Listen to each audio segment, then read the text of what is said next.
10월 17일 주일을 맞이하여 축복의 자리, 화합의 자리, 치료의 자리, 행복의 자리에 오신 여러분을 주님의 이름으로 환영합니다. 다 함께 예배함으로 주님은 물론이요 우리 모두 행복이 넘치는 충전의 시간 되시기를 부탁을 드리겠습니다.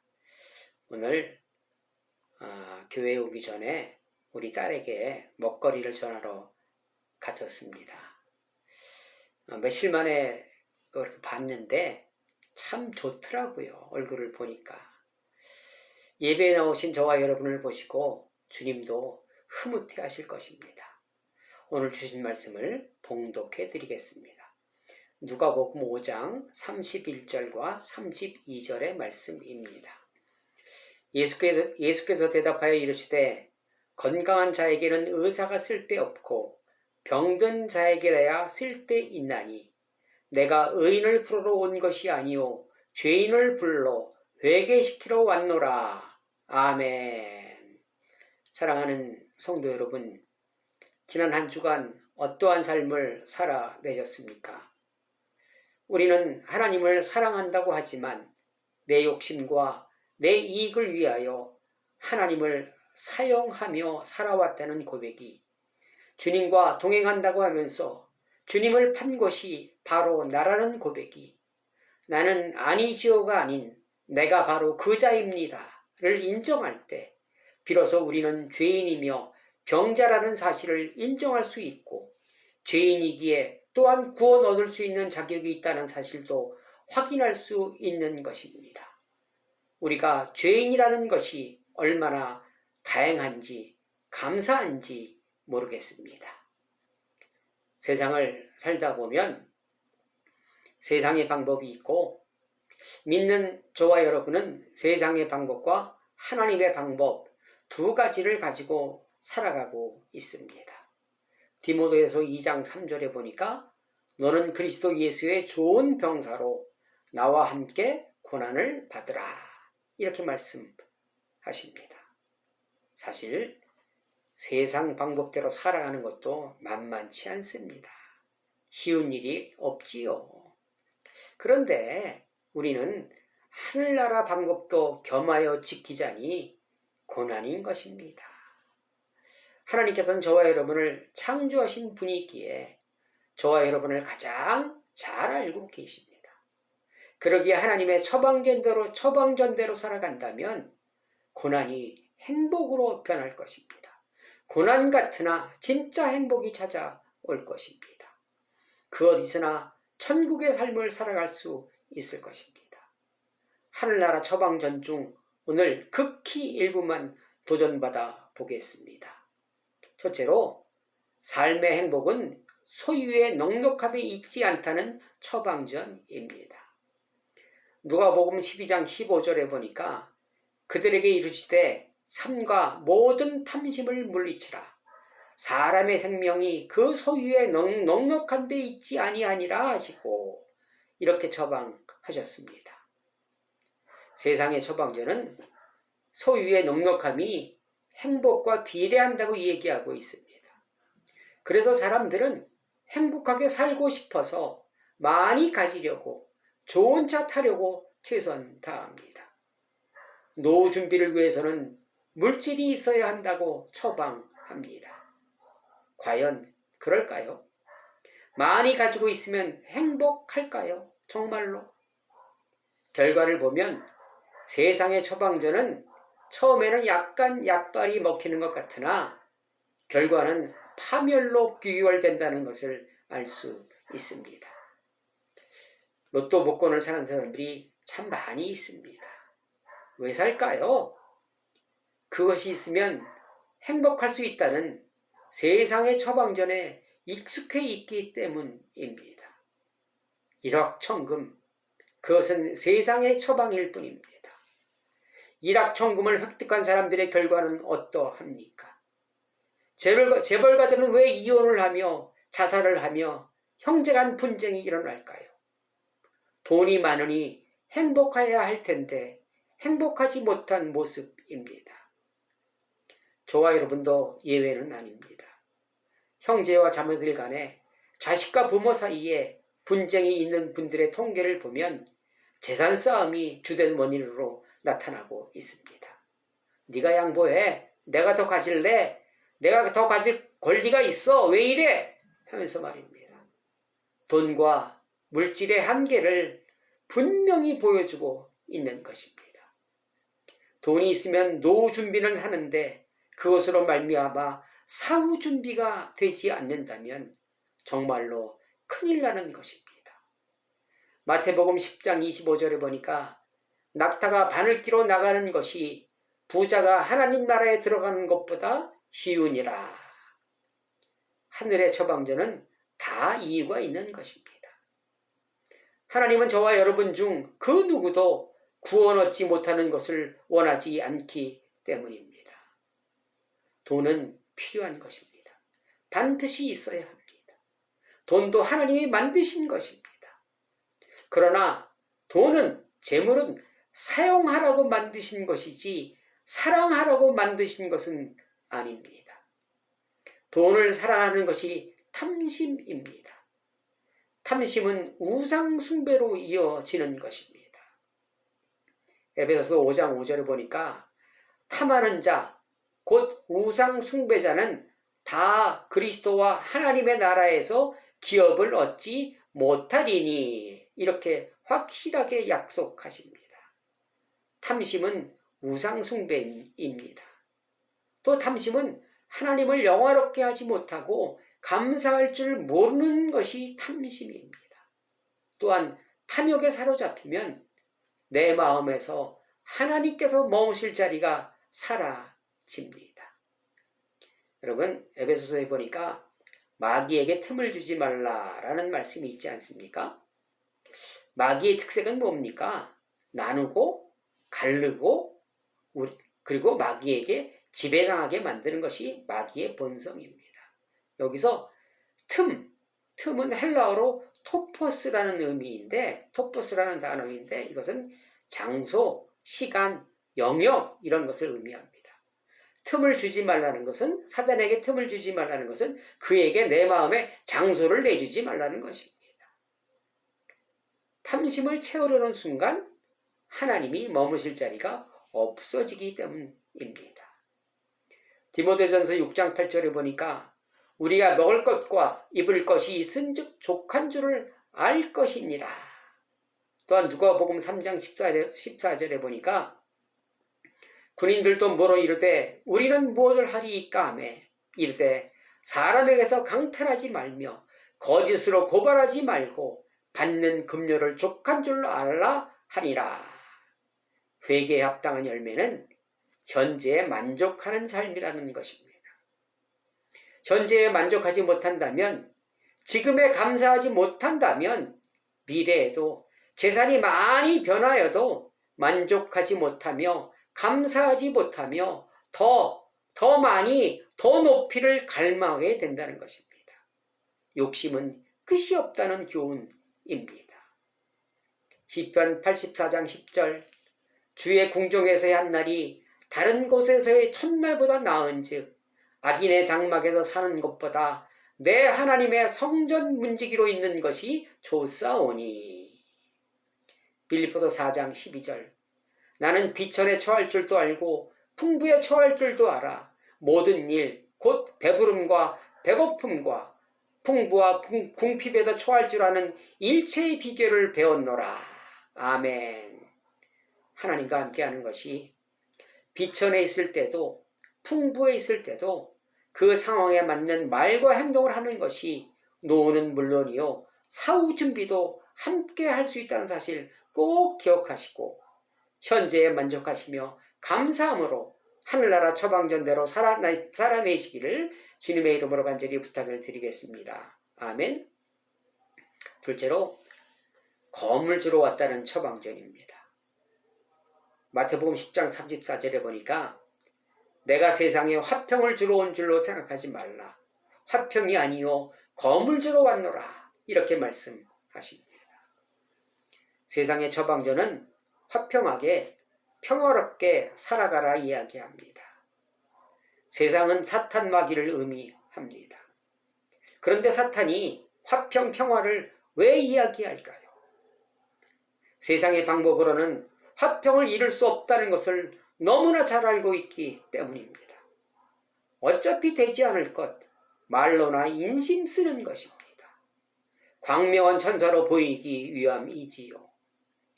반대로 하늘의 처방전은 검을 주러 왔다고 하십니다. 검은 무엇일까요? 검은, 성경에서의 검은 말씀을 의미합니다. 말씀을 왜 주셨을까요? 우리를 구원하시기 위함입니다. 더불어 화평과 평강은 하늘나라 처방전 이외로는 이룰 수 없다는 것을 말씀하고 있는 것입니다. 35절에 보니까 내가 온 것은 사람이 그 아버지와 딸이 어머니와 며느리가 시어머니와 불화하게 하려 함이니, 이렇게 말씀하신다는 것입니다. 주님이 주신 검으로 서로 싸운다는 것입니다. 사람은 자기 생각대로 살아가는 존재입니다. 듣고 싶은 말을 듣기 원하고 하고 싶은 일을 하는 삶을 원합니다. 그래서 문제 중 가장 큰 문제는 내가 당하고 있는 문제입니다. 자기 중심적으로 해석하기 때문에 그렇습니다. 또한 말씀도 마찬가지입니다. 자기 중심적으로 해석을 하지요. 교회에서 분쟁이 일어났을 때 서로 자기에게 유리한 말씀을 귀신같이 찾아가지고 옵니다. 그것으로 싸움이 시작되고 그 싸움은 끝나지 않습니다. 갈라서야 싸움이 끝이 납니다. 서로 비방하면서 말입니다. 또한 가족과 이웃 간의 불화는 말씀을 자기의 주관적 영역으로 해석했기에 일어나는 것입니다. 부모는 자녀를 분노케 말하라. 이것을 가지고 자녀는 부모에게 들이댑니다. 이런 말씀이 있잖아요. 나를 좀 분노케 하지 마세요. 이렇게 얘기합니다. 그런데 서로 싸움의 원인은 자신의 들보는 보지 못하고 상대방의 티만 보는 결과일 것입니다. 이 싸움을 통하여 미워하고 갈라서고 원망하는 단계를 거치게 될 것입니다.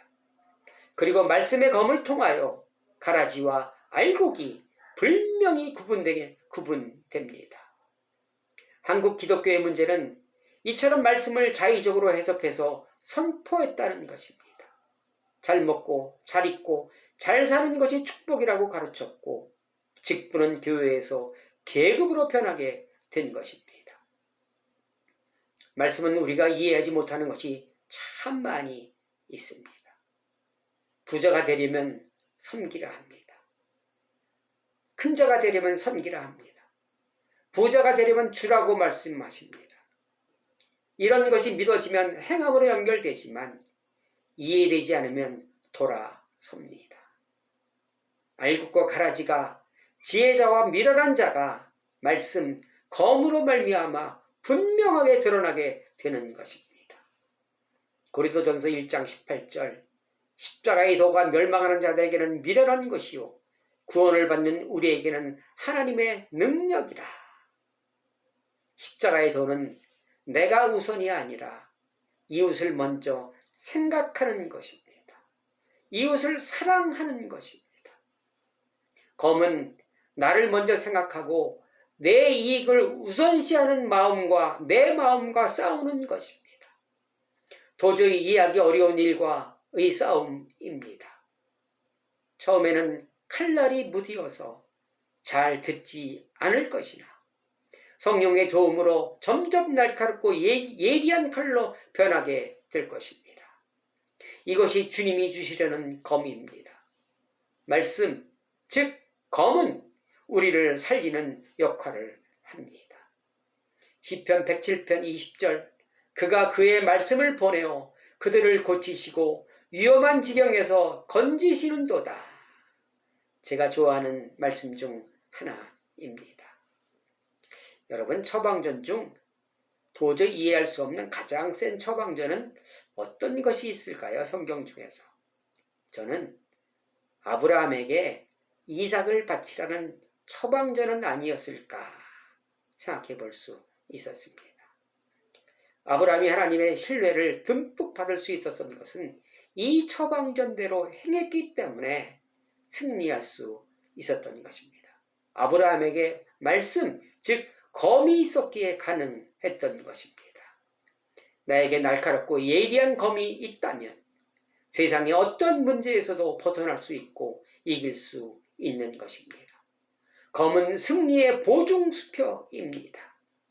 주님이 주시는 검 꼭 소유하셔서 세상과의 싸움에서 날마다 승리하시기를, 알곡으로 남으시기를 부탁을 드리겠습니다. 셋째로, 나중된 자 먼저 된다는 처방전입니다. 세상에는 나이가 있습니다. 또 학교에는 졸업의 기수가 있습니다. 판검사들이 중요시하는 것이 기수입니다. 누가 먼저 인간을 했느냐? 입니다. 아주 철저하지요. 한 번 해병은 영원한 해병이라고 하지 않습니까? 또 그들 해병대는 그 기수를 굉장히 중요시하게 여깁니다.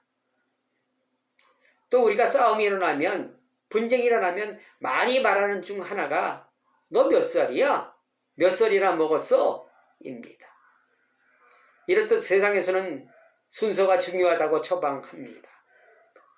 더 많이 가진 것이 중요하다고 합니다. 그러나 하늘나라 처방전은 먼저 된 자 나중되고 나중된 자 먼저 된다고 합니다. 무슨 의미일까요? 먼저 믿었다고, 신앙의 선배라고, 신앙의 연륜이 오래되었다고, 대형교회 다닌다고, 직분이 높다고 자랑하지 말라는 의미입니다. 하늘나라에서는 안 통한다는 것입니다. 왜 그럴까요? 하나님은 중심을 보시는 분이기 때문에 그렇습니다.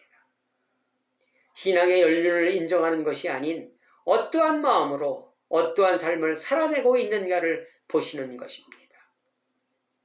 제사장과 바리새인들은 율법에 있어서는 타의 추종을 부러워하는 사람들이었습니다. 그러나 하나님께서는 그들을 닮아가지 말라고 말씀하십니다. 그들을 본받지 말라고 하십니다. 그들은 예배의 순서나 집례의 방법, 전통 이런 것에 대해서는 능통할지 모르나 하늘나라에서 원하는 일과는 거리가 먼 사람들이기 때문입니다.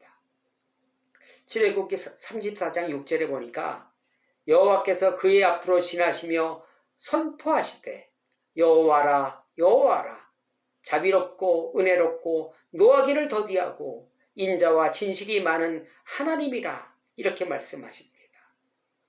우리들의 삶의 목표는 이러한 삶을 닮아가는 것입니다. 믿는 사람들의 공통된 목표이기도 합니다.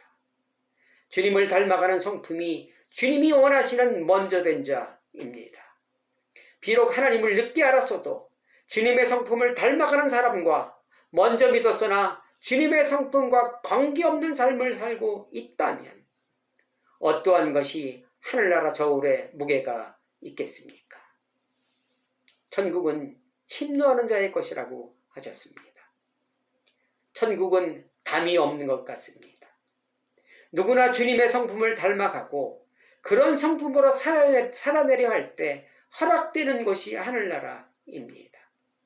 그러므로 나중된 자와 먼저 된 자의 처방전을 내놓으신 것은 아니겠습니까? 주님의 성품을 닮아가는 과정을 가장 먼저 알 수 있는 것은 무엇일까요? 그것은 그 사람이 사용하는 언어일 것입니다. 야고보서 3장 2절 우리가 다 실수가 많으니 만일 말에 실수가 없는 자라면 곧 온전한 사람이라 능히 온 몸도 굴레 씌우니라 이렇게 말씀하십니다. 말에 실수가 없는 자는 온전한 사람이라고 합니다. 말은 그 사람을 대변하는 것이지요. 그리고 말은 그 사람의 수준을 이야기하고 있는 것입니다. 감람나무가 포도나무가 감람 열매를 맺을 수 없듯이 수준이 낮은 사람이 수준 높은 말을 할 수 없는 것입니다. 말은 그 사람의 마음에 품은 것이 무엇인지 그대로 나타나는 것이기도 합니다. 만일 악인의 형통을 부러워하는 말을 자주 한다면 그 악인의 형통을 나도 누리고 싶다는 의미입니다. 가짜 뉴스를 말하고 있다면 그 가짜 뉴스를 신봉하는 수준이라고, 아무것도 아닌 수준이라고 세상에 알리고 있는 것입니다. 말을 조심하는 것이, 말에 실수가 없는 것이 나중된 자 먼저 되는 가장 빠른 길일 것입니다. 주님의 성품을 닮아가는 우리는 카더라 통신은 절대 말해서는 안 됩니다. 카더라는 잊지 않은 일입니다. 아니면 말고의 무책임한 말입니다.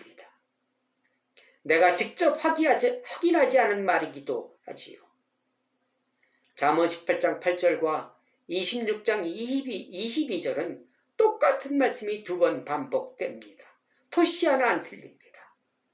남의 말하기를 좋아하는 자의 말은 별식과 같아서 뱃속 깊은 데로 내려가느니라, 이렇게 말씀하십니다. 천국을 침노하려면 확인되지 않은 말은 절대 해서는 안 됩니다. 의심은 할 수 있으나 그 의심을 해소하려면 확인하시면 됩니다. 만일 확인이 어려우시면 말하지 않으면 됩니다. 만일 확인이 되더라도 서로에게 유익하지 못한 것이라면, 이웃을 해하는 말이라면 하지 않는 것이 옳은 일입니다. 그렇게 하려니 입이 매우 가려울 것이나 참으셔야 합니다. 말하기 전 이 말이 어떤 파장을 몰고 올 것인지 생각하시고 숙고하여 말씀하신다면 천국은 따놓은 당상일 것입니다.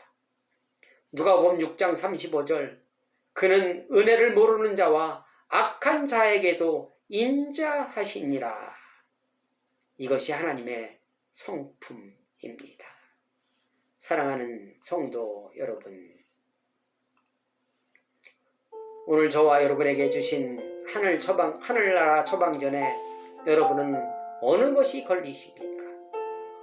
부요함을 추구하셨다면 감사로 모든 상황에 대처할 수 있는 일체의 비결을 배우시기 바랍니다. 하나님이 주신 검이 무디십니까? 아니면 날카로우십니까? 무디면 열심히 단련하시기 바랍니다. 말씀으로 말입니다. 날카롭다면 올바른 곳에 사용하셔야 합니다. 교만의 상징이 되어주면 안 됩니다. 먼저 되고 싶으십니까? 심노하는 자가 되시기 원하십니까? 말에 온전한 사람이 되도록 절제 또 절제하셔야 합니다. 내 말 한마디가 전쟁도 평화도 이룰 수 있는 것입니다. 상대방을 높이는 말, 인정하는 말, 하늘나라 처방 중 최고의 처방전일 것입니다. 오늘 지극히 작은 부분을 살피며 도전받았습니다. 하늘나라 처방전만이 우리를 살릴 수 있습니다. 세상의 처방전이 아닌 하늘나라 처방전 매일 공급받아 나도 살고 이웃도 살리고 주님의 입이 귀에 걸리게 하는 복된 삶이 되시기를 주님의 이름으로 간절히 축원합니다. 아멘. 기도하시겠습니다. 사랑의 주님, 감사드립니다. 오늘 주신 하늘나라의 처방전 먼저 행하게 도와 주시옵소서. 나는 감당하지 못하나 성령님의 도움으로 감당할 수 있습니다. 하나님을 사랑하게 하는 처방전 꼭 받게 하옵소서. 예수 그리스도의 이름으로 간절히 기도드리옵나이다. 아멘. 사랑하는 여러분, 오늘부터 날씨가 많이 추워진다고 합니다. 환절기 건강 조심하시고 한 주간 하나님이 주시는 처방전으로 승리하시기를 부탁드립니다. 여러분 사랑합니다. 승리하세요. 다음 주에도 뵙겠습니다. 감사합니다.